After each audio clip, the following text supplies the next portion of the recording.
Okay, after Boris Johnson's speech, I think Frederick Douglass's plea for free speech takes on a new resonance. So I'm just going to read extracts from that really important statement in history, in American history, in world history, on freedom of expression. It's called a plea for free speech, excuse me.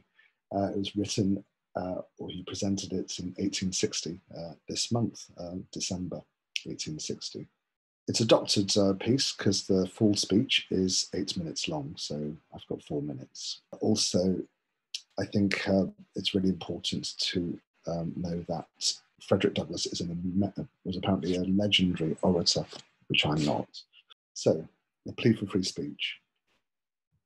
Here, the moral atmosphere is dark and heavy. The principles of human liberty find but limited support in this hour. We thought the principle of free speech was an accomplished fact.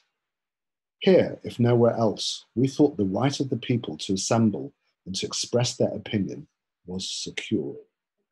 But here we are today, contending for what we thought we gained years ago. The mortifying and disgraceful fact stares us in the face that freedom of speech is struck down. The world knows that a meeting assembled to discuss the question, how shall slavery be abolished? The world also knows that that meeting was invaded, captured by a mob of gentlemen, and thereafter broken up and dispersed by the order of the mayor, who refused to protect it, though called upon to do so. These gentlemen brought their respect for the law with them and proclaimed it loudly, while in the very act of breaking the law. Theirs was the law of slavery. The law of free speech and the law for the protection of public meetings they trampled underfoot. No right was deemed by the fathers of the government more sacred than the right of speech. It was in their eyes, as in the eyes of all thoughtful men, the great moral renovator of society and government. Liberty is meaningless where the right to utter one's thoughts and opinions has ceased to exist. That, of all rights, is the dread of tyrants. It is the right which they first of all strike down. They know its power. Slavery cannot tolerate free speech. Even here in Boston and among the Friends of Freedom, we hear two voices. One denouncing the mob that broke up our meeting as a base and cowardly outrage, and another deprecating and regretting the holding of such a meeting.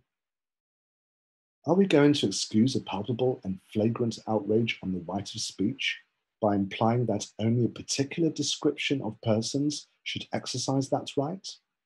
Are we, at such a time, when a great principle has been struck down, to quench the moral indignation which the deed excites, by casting reflections upon those on whose persons the outrage has been committed?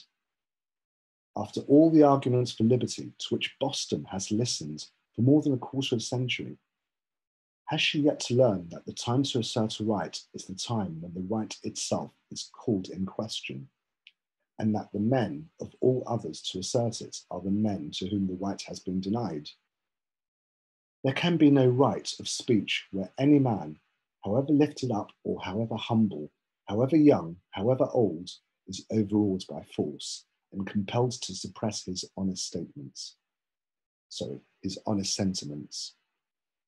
Equally clear is the right to hear. To suppress free speech is a double wrong. It violates the right of the hearer as well as those of the speaker.